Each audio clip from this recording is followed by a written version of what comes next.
ମୋ ବାହାଘରକୁ ଆସି ବର୍ଷେ ଉପରେ ପୁରିଗଲା। ବର୍ଷେ ହେଲାଣି ମୁଁ ଆସି ବାହାରେ ରହୁଛି।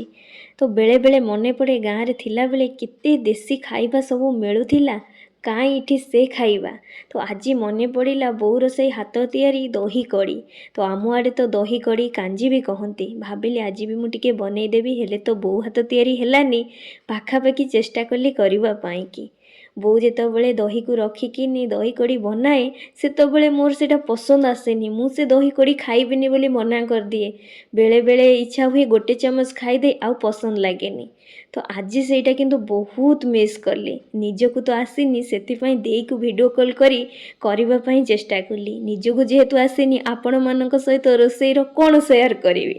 ତ ଯେଉଁମାନେ ନିଶ୍ଚିନ୍ତ କରିକି ଖାଉଛନ୍ତି ମୋତେ କମେଣ୍ଟ କରି କୁହନ୍ତୁ। ଆଉ ଯେଉଁମାନଙ୍କୁ ଦହି କଡ଼ିଟା ପସନ୍ଦ ନିଶ୍ଚିନ୍ତ ଭାବେ କହିବେ। ଭିଡ଼ିଓଟି ଭଲ ଲାଗିଥିବ। Thank you for watching.